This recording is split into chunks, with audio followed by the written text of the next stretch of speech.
Thực ra tôi mang một bốn để có con xoay được rồi dương tập thể thành công một tắc này dương miên tập thể dương thành công một tắc thì tràn rương bằng miên cho tập thể Mazda CX-6 Ford Everest và thang cõi Lexus LX 500ចិត្តម្ចាស់ទិញថ្មីខ្លាញ់គោទៅយើងមានហើយឥឡូវយើងមកមើលប្រភេទ Mazda CX-60 នេះមួយគ្រឿងសិនបាទនេះប្រភេទទឹកឆ្នាំនៅស្ទីមជុំបាទគីឡូម៉ៃដូចប្រើបានជាង 18000 គីឡូជាងទេ CX-60 ម្ចាស់ដើមទី1ផ្ទាល់តែម្ដងពុកម៉ែបងប្អូនបាទនេះអេមនៅហ្វៀមការពារទឹកឆ្នាំមួយជុំពុកម៉ែបងប្អូនបាទកំពុងស្វែងរកជាជនប្រភេទ Mazda CX-60 ប្រើប្រាស់មកមើលមកគ្រឿងនេះគឺអត់ខុសចិត្តទេបាទតម្លៃរបស់វា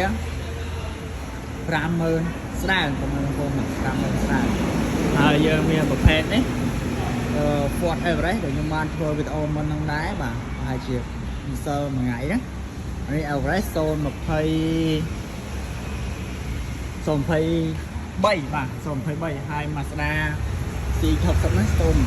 024ហើយប្រភេទ Ford Everest នេះគឺតម្លៃរបស់វាត្រឹមតែ60000 ស្ដើងទេបងប្អូនបាទតម្លៃរបស់វាពិសេសតែឆ្នាំនៅស្ទីមជុំដូចគ្នាបាទហើយប្រើបានដូចជាចូល60000 គីឡូជាងហើយបាទប្រភេទ Ford Everest នេះដាក់លេខកប់សេរីហើយខ្ញុំទិញពី X ហើយលេខម្ចាស់នេះគាត់តម្រងទៀតបាទគាត់តម្រងយកតាមលេខទូរស័ព្ទដៃរបស់គាត់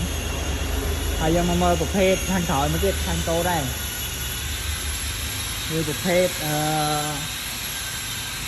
Lexus 570នេះ 50000 ជាងដែរទេពុកម៉ែបងប្អូន Lexus 570ឆ្នាំទីមួយជុំដូចគ្នាពណ៌ខ្មៅម្ចាស់ទិញថ្មីខ្លាញ់គោពុកម៉ែបងប្អូនបាទបញ្ជាក់ជូនពុកម៉ែបងប្អូនហើយបាទម្ចាស់ទិញថ្មីខ្លាញ់គោយ៉ាងបានខ្ញុំថាខ្លាញ់គោមួយទឹកហើយស្លាកលេខកម្ពុជាបាទឆ្នាំ011ពណ៌ខ្មៅឆ្នាំទីមួយជុំអានេះបងប្អូនផ្លូវហើយណាពុកម៉ែបងប្អូនផ្លូវហើយហើយចឹងបងមកមើលវាទៅប្រើប្រាស់តែម្ដងខ្មៅ LX 570 Sport បាទ011ទៅឆ្នាំទីមួយជុំអានេះ full option ហើយក៏យើងមានប្រភេទនោះ NX 200T AX 300ដែរបាទថ្លៃពិសេសជូនអាចមកមើលដល់ទីតាំងឃ្លាំងមកបាទនៅសល់ច្រើនរថយន្តមកទឹកអាមេរិកក៏មានដែរបាទនេះមានច្រើនអញ្ចឹងតំណតំណងលេខទូរស័ព្ទរបស់ខ្ញុំ076 ក្រែ6 743 096 ក្រែ6 743